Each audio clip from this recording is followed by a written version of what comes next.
Good morning बच्चों। आज हमने पढ़ेंगे क्रिया। ठीक है ना। तो क्रिया सबसे पहले यह समझने का प्रयास कीजिएगा कि क्रिया किसे कहते हैं। तो यहाँ परिभाषा लिखा गया है, जिस शब्द से किसी काम का होना या करना प्रकट होता है उसे क्रिया कहते हैं।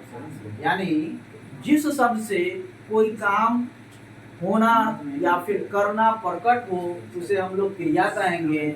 जैसे एग्जाम्पल में है पढ़ना, यानी पढ़ना क्या होगा आपका क्रिया कहलाएगा। लिखना यानी आप लिख रहे हैं वो भी क्रिया कहलाएगा।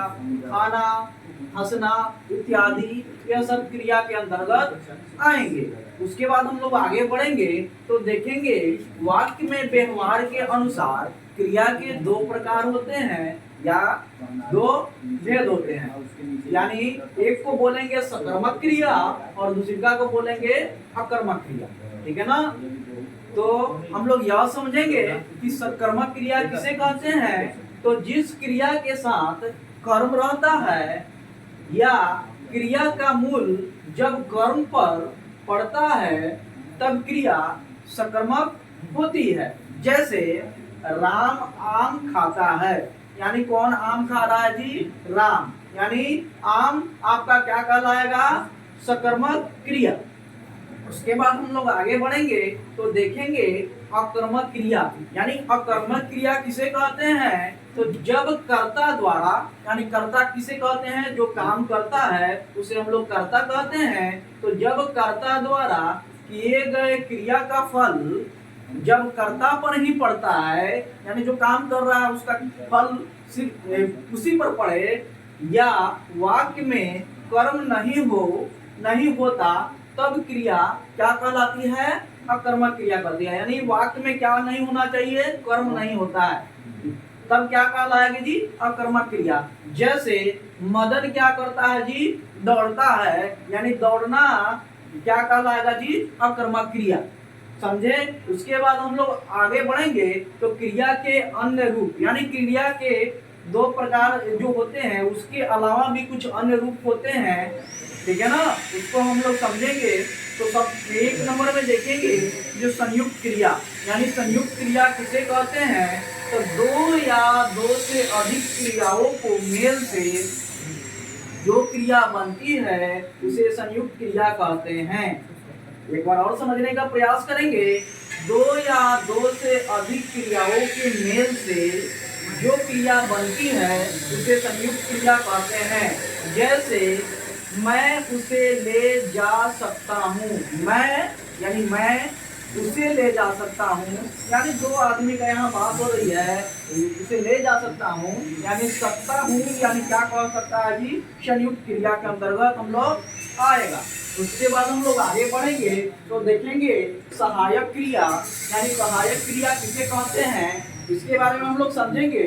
तो मुख्य क्रिया के कार्य को, यानी मुख्य जो प्रमुख क्रिया हो उसके कार्य को स्पष्ट करने में जो सहायता होती है उसे हम लोग सहायक क्रिया कहते हैं।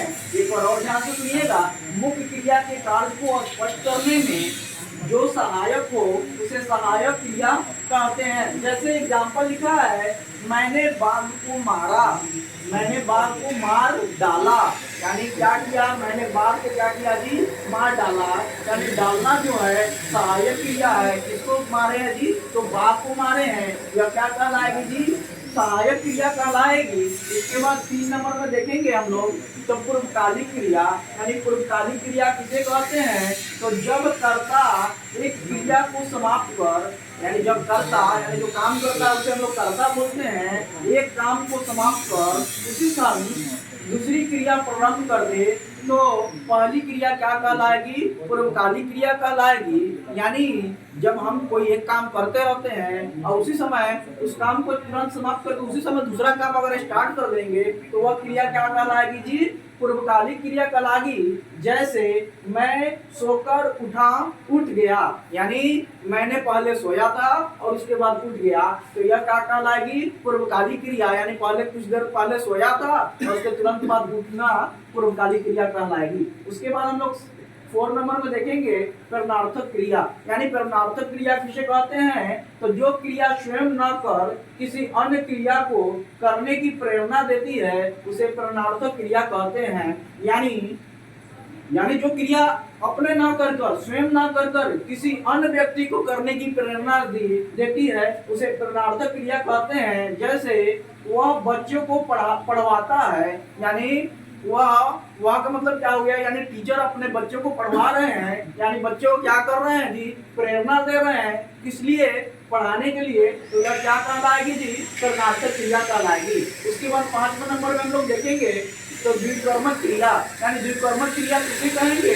तो जिस क्रिया में दो कर्म रहते हैं या दो कर्म रहने का भाव प्रकट करते हैं उसे द्विकर्मक क्रिया कहते हैं। जैसे एग्जाम्पल से आप समझ लेंगे कि माँ बच्चे को दूध पिलाती है, यानी माँ क्या करती है? बच्चे को दूध पिलाती है, यानी माँ बच्चे एक क्रिया हुई और क्या कर रही है? दूध पिलाना, यानी दोनों काम कर रही है, इसलिए द्विकर्मक क्रिया कहलाएगी। उसके बाद 6 नंबर में है विधि क्रिया। तो विधि क्रिया किसे कहते हैं? तो जिस क्रिया में आज्ञा, अनुरोध, प्रार्थना, निवेदन और आग्रह का भाव प्रकट हो उसे हम लोग क्या कहते हैं? तो विधि क्रिया कहते हैं। जैसे यहाँ देखिए सदैव सत्य बोलो, यानी क्या है जी? हमें हमेशा सदैव सत्य बोलना चाहिए, यानी आपको ये आपको क्या किया जा रहा है? निवेदन किया जा रहा है या फिर आग्रह किया जा रहा है या फिर प्रार्थना किया जा रहा है। क्या करना है कि आपको हमेशा सच बोलना है, सदैव सच बोलो। तो यह क्या कहलाएगी?